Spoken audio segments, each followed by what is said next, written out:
Aloha everyone! Welcome to Mystic Movement Astrology. I'm your host, Lena Love, and I'm here to navigate the stars with you with our feet on the ground. This is a full moon report for October 30th, 2020, Hawaii Standard Time. This full moon is actually happening on the 31st around 4 a.m. However, I am beginning this analysis of the full moon starting this Friday for the weekend. And I want to talk about the other aspects that are going on as well. First off, let's dive right in because I have a lot to share with you today.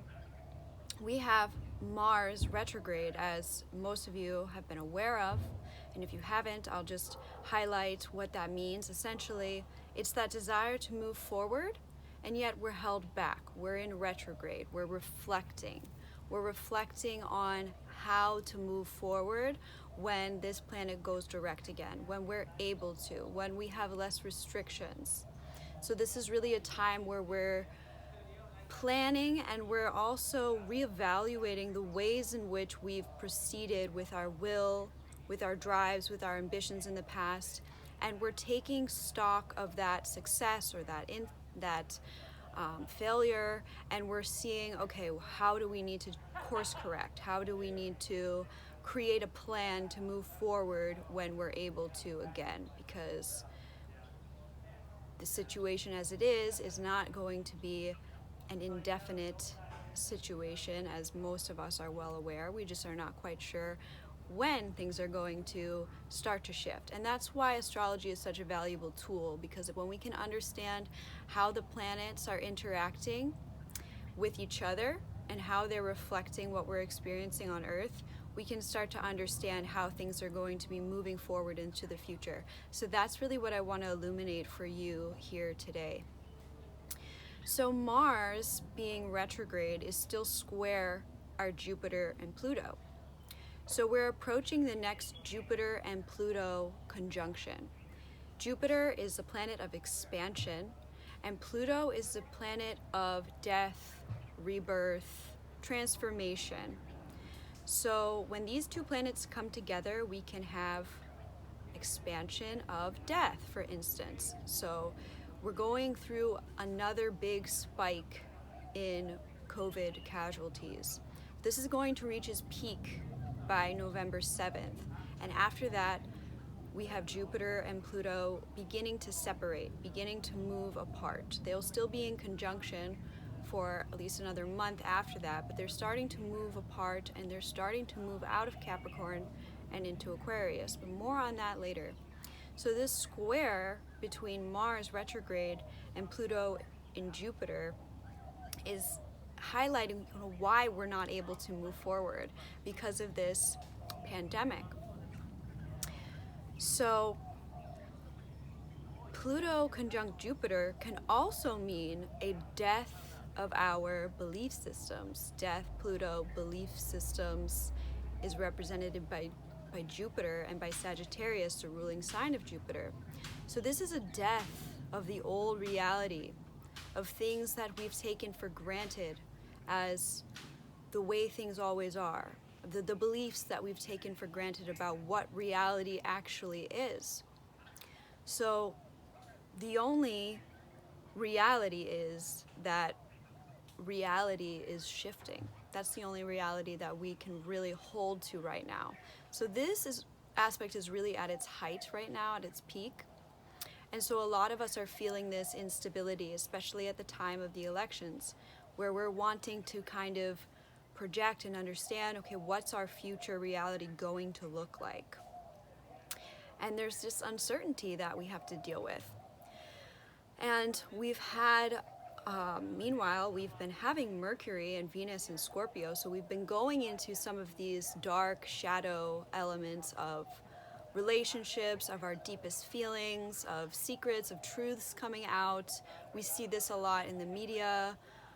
We see this a lot with these documentaries airing these deep, uncomfortable, inconvenient truths about the way that we've taken the earth for granted, the way that we've treated it like a possession, and we've just take so much resources from the earth, and now we're in a position where it's not sustainable. We can't continue this way any longer. So it's a wonderful thing that we have Pluto conjunct Jupiter. Yes, it is sad, deeply unfortunate that we have to lose so many lives. But another positive aspect of this is that it's the death of the old belief system in Capricorn. Capricorn is that old structures, that conservative regime, that power of the monarchy, the authority, the oligarchy, the rulership, the things as they've always been, right? So that is crumbling. But as it's crumbling, all of these fears are coming up for people that are more afraid of the unknown than they are letting go of the known. Well, really, they're afraid of letting go of the known and they're afraid of the unknown. But as I've learned, people are more afraid of letting go of the known. So they're clinging to what's known even though it's not working anymore, because they're so afraid of letting that go, and also of what could be. So there's fears in either direction, on either side, and we're feeling this polarity to the extreme. And now, today, we've had Mercury come into Libra. So Mercury was going through Scorpio, was our mind, kind of going into the depths, going into the shadows, kind of exploring all of the potential outcomes, all of the deepest feelings that we're having about what is going on in our personal lives, what is going on in the world, really kind of going into that shadow realm. And now that we retrograde again back into Libra, where Mercury was in Libra earlier this fall and this summer, it's like the judge forgot her scales and she goes back. She's like, you know what? I'm not looking at this entirely objectively. Let me go and get my scales and actually weigh it out. Okay, now I can see. Now I've got my tool. I've got my objective parameters. I know how to balance this and how to see this in an unbiased perspective. You know, Libra is both sides. Let me go back into Scorpio and repeat all those degrees that I just went retrograde in. So when we go back into Scorpio, we're going back with this new knowledge, this new awareness, this ability to be perhaps less identified with our personal feelings about what's happening, and being able to bring a more logical perspective. Okay, this is like a higher expression of what this aspect could mean, going back into retrograde and going further.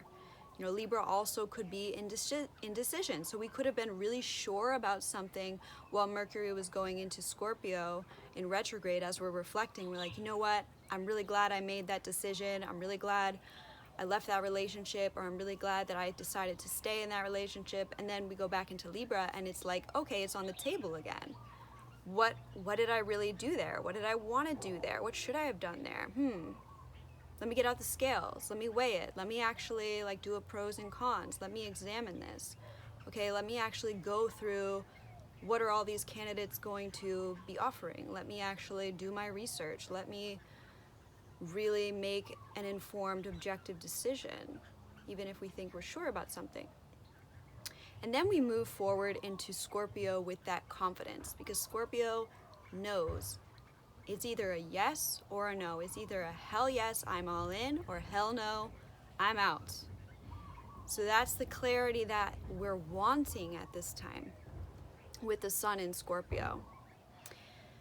And today, exactly, we also had Libra go back into, Venus go back into Libra. So Venus is at home in Libra. Venus was going through Scorpio before, so it was like those intense feelings, those intense emotions. And now coming back into Libra, it's a good time to examine our relationships in the same way, with a little bit more balance and diplomacy and understanding, and maybe a little bit less of that extreme passion of Scorpio, because we need that objectivity to make discerning decisions moving on for discernment. So that's really what Libra allows us to do. So more on that is that now that Venus has gone back into Libra, she's approaching an opposition to Chiron in Aries. So we have Venus in her home sign, you know, the divine feminine energy. And where is she going? She's going to stand off against Chiron in Aries, which is this wounded masculine energy.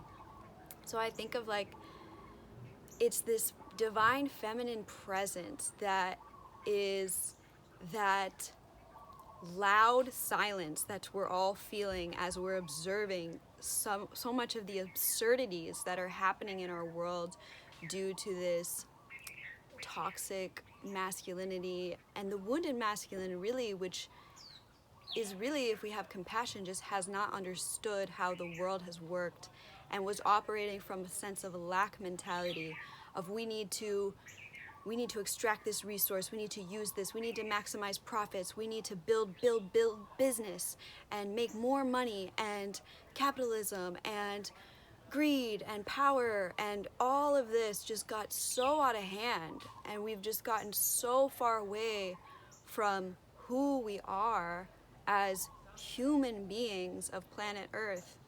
And Venus is like standing off against this wounded masculine, and she's just standing in her glory in her home sign, just like justice, Lady Justice, like, do you see it now? And so we have this Venus element also in Mercury, with Libra and Mercury squaring Saturn. So there's that 90-degree square, that conflict with Saturn, with the old order, with Father Time, with the patriarchy. So this new, bright, feminine consciousness and awareness is right at this time of the election, right at this time of political upheaval, of social unrest, is just standing there like the scales, like, okay, can you see what truth is now? Can you see the justice? And you either see it or you don't. I mean, this is really a time of, as far as consciousness goes and humanity ascending, and as on a collective and an individual level, where you're either ascending to that higher vibration and that higher awareness of remembering who you are and seeing the solutions to these big challenges, or you're getting hung up on all the petty little fears. Because there's so many reasons to spin a fear tornado, and so many people are falling for that. And we don't realize how damaging that is to our consciousness, because there will always be reasons to have fear. We have actually a negativity bias, evolutionarily speaking. You know, our brains have evolved since we came from primates, but we were originally, all our minds were doing we were just in an unconscious state of survival mode.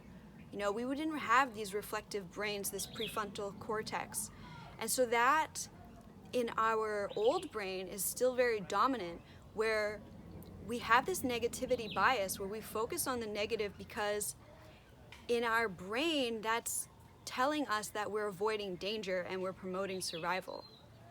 But actually, the edge for evolution is to transcend that and to realize that we're more than just this 3D physical body, this, you know, encapsulated bag of skin dragging around a dreary ego, like Jean Houston says. We're more than that. We're souls. And that's really foundational to the differences in awareness at this time. And so another aspect that is highlighting what way you're going to evolve, or you're going to move into either lower or higher vibration at this time, is we have this Mars retrograde, which is semi-sextile to Neptune in Pisces. Neptune is home in Pisces. That is our spirituality, dreams, our higher intuition. So Mars, we can be motivated if we're willing to go within and reflect with our incisive rational masculine energy, because it's not being used in that extroverted way that we're so accustomed to in our society. We have to turn that energy in. That's what this Mars retrograde is all about. And so that can be so powerful in enhancing our spiritual agenda, in motivating spiritual projects, in motivating our own growth. So this can be an incredible intuition in deciphering our dreams. This can be sincere will in creating collective conscious community, in bringing healing arts to the masses. You name it. This can be so many wonderful things, and those are the people that are ascending into this higher vibration, that are saying, you know what, there's a lot of reasons to be afraid, but there's a lot of reasons to be optimistic as well. And I want to believe, as we're changing our belief systems, right? Pluto conjunct Jupiter, square Mars, we're changing that. This is a time where you start to create the new reality based off of what you believe. Okay? You create your reality based off of what you believe.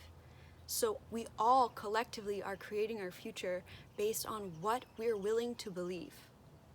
So do you want to be right and say that, oh, everything's going to degenerate into AI and we're going to have a civil war and blah, blah, blah, blah, blah, blah, blah. Everybody's just kind of egoically parroting these things that they're hearing from the media because they want to be seen as like intelligent and right, but really that's just investing in fear.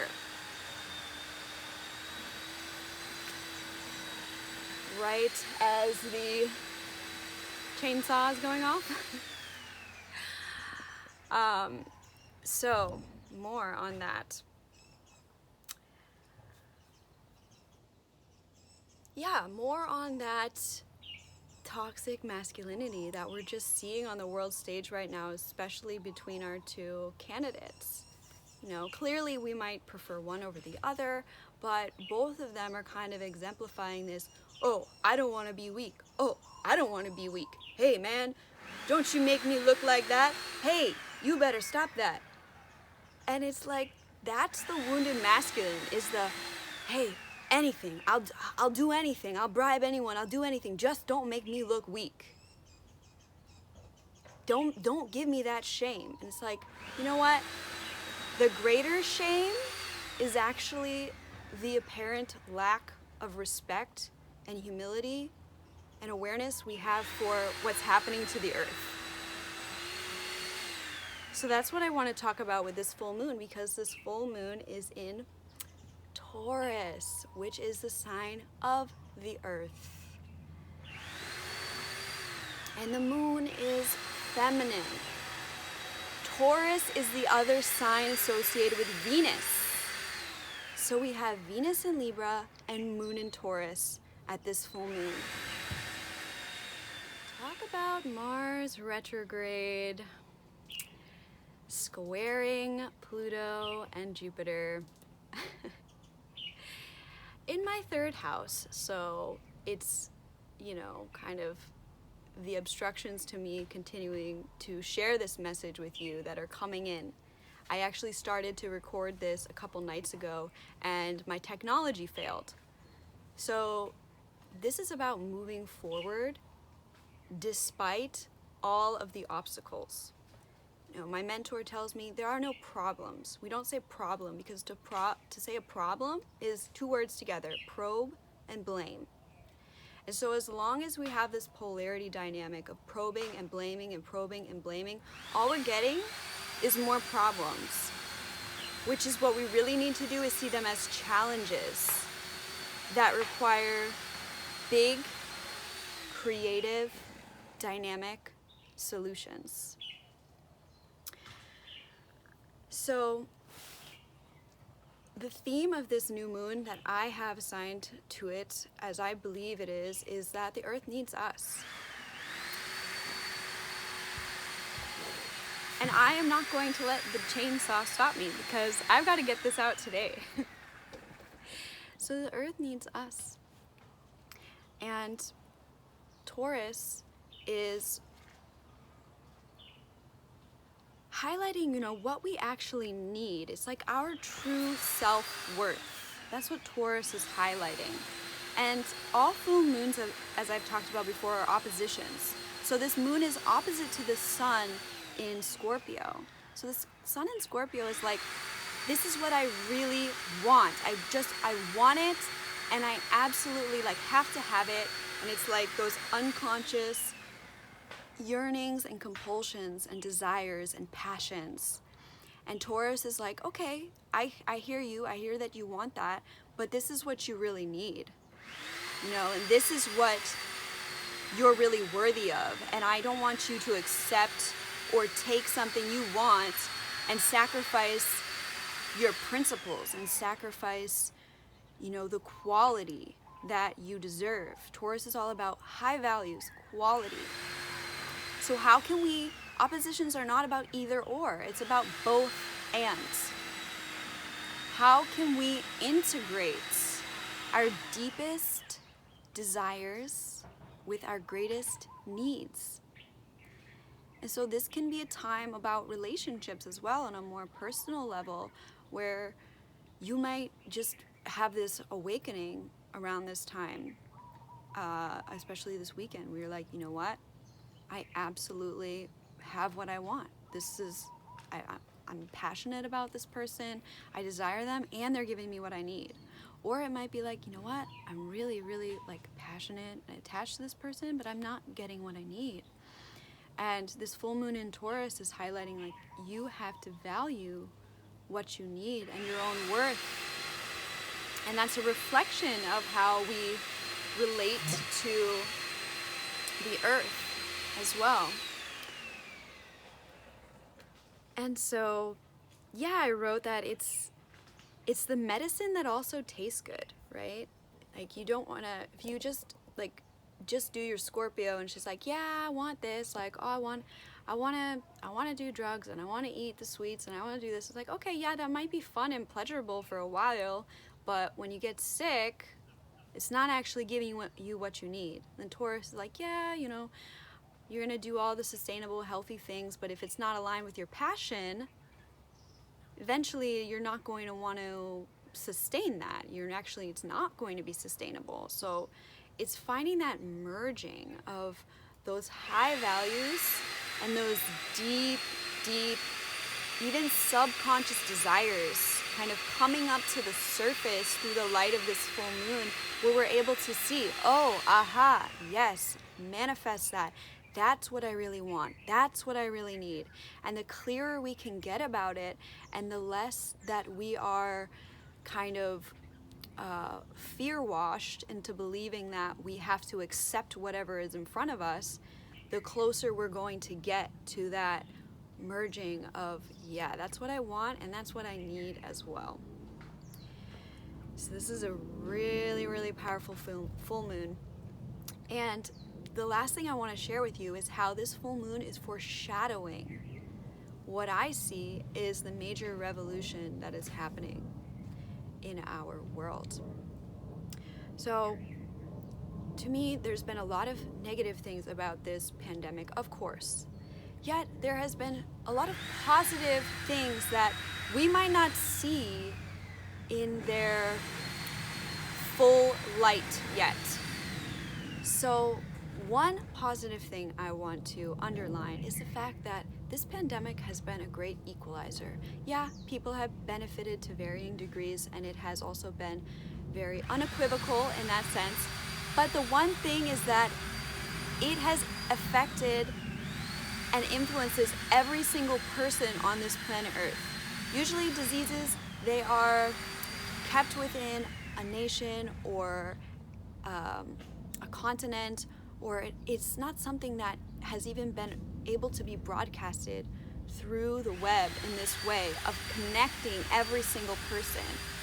So my interpretation of this is that Mother Earth was like, hey guys, you're busy trying to fight and figure out what is happening with your politics and with your business and with your all of the other things that you're focused on, your possessions and your status and whatever, your social media, all the things that we get distracted with. And she's like, hey, hello, I need your attention. You all have to get on the same page because someone needs to save my life.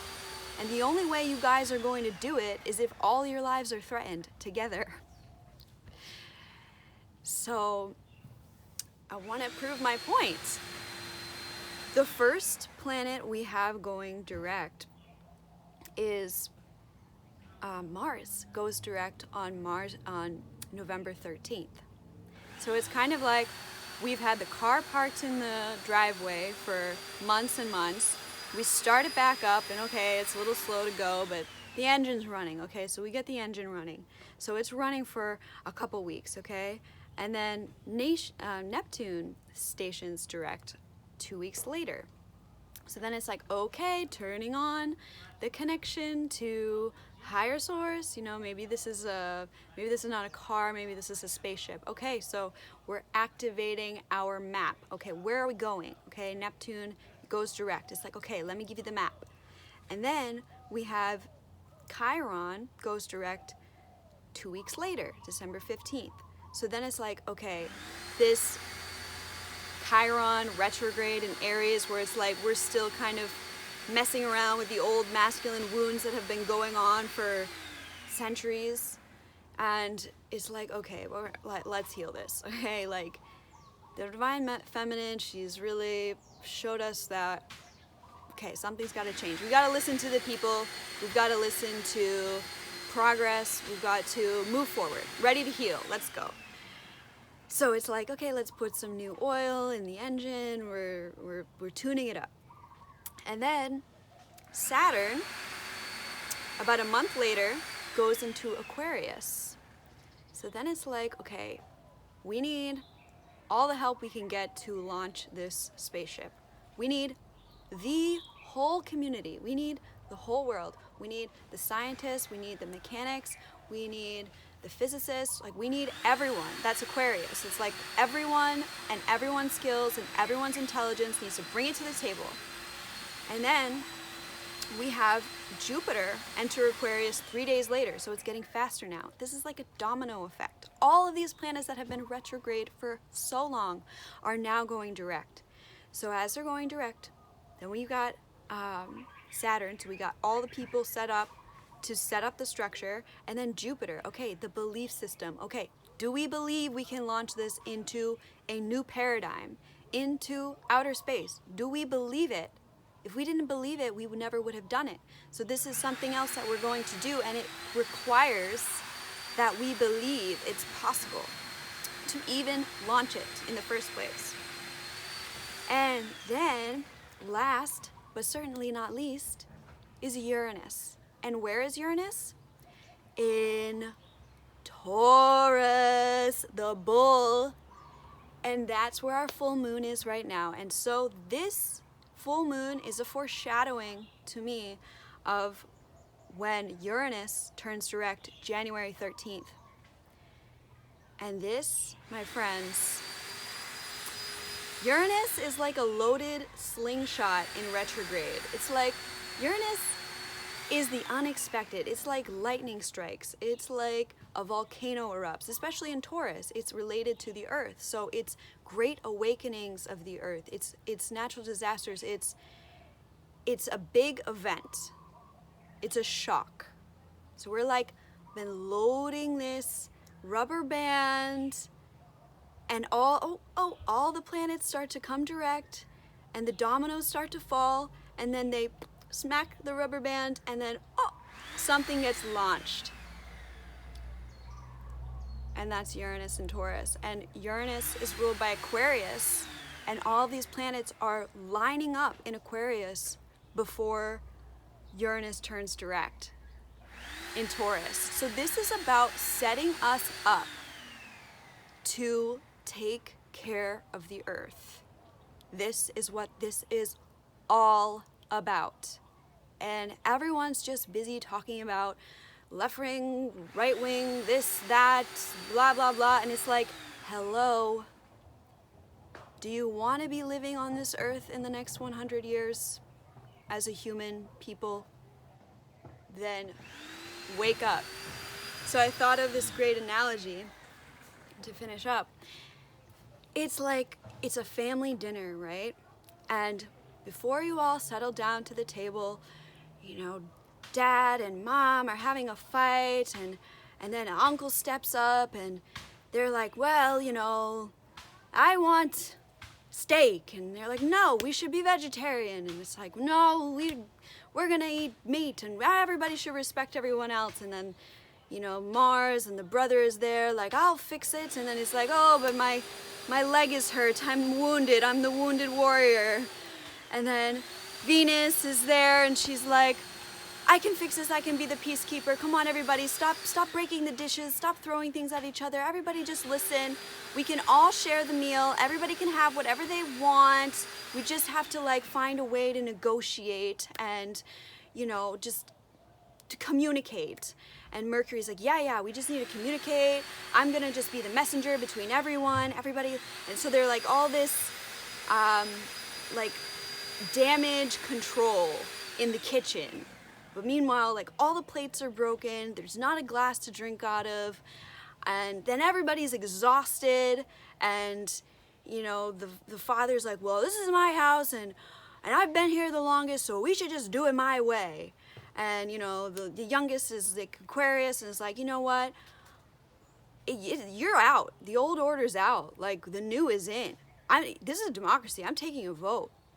And there's this like battle going on, and then eventually everyone's just so tired that they're like, you know what, I'm starving. Can we just eat?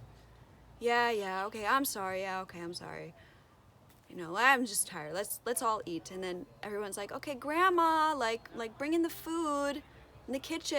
And grandma's like the Uranus in Taurus, and she comes in and the slingshot has flung, and she finally opens her mouth. She was quiet the whole time. She's like, what are these fools doing? And she's like, well, you know, like nobody picked up the food or the bread or the meat or the fruit, and the oven's broken, and you know, we don't have any running water, and you guys broke all the plates and cups, and we don't have any silverware, and we don't have anything to eat anyway, so I guess we better head out to town and try to find something. It's like, oh, well, there's a pandemic going on. It's like, well, I guess we gotta get creative then. I guess we gotta start growing our own food.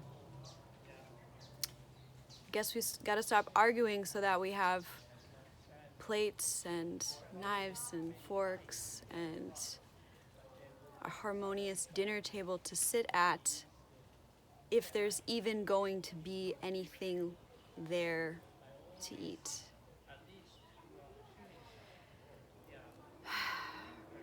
So that is my prediction. This was a long report.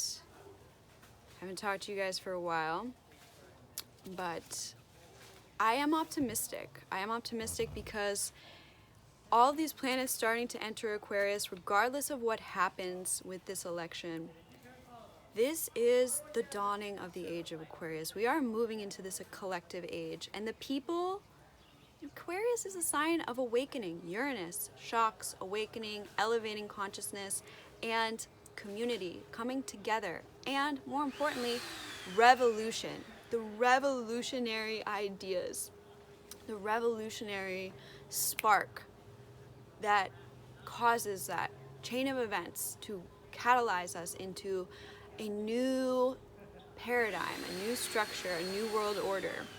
So regardless of what happens in this binary, crazy election, I'm just here to tell you that that is all the small stuff.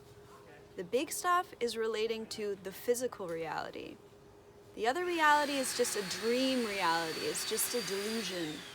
It's something that we just all kind of buy into and agreed upon calling reality, but it's not actually like reality. Reality is earth, wind, fire, water. You know, reality is what we can taste, touch, smell, see, hold.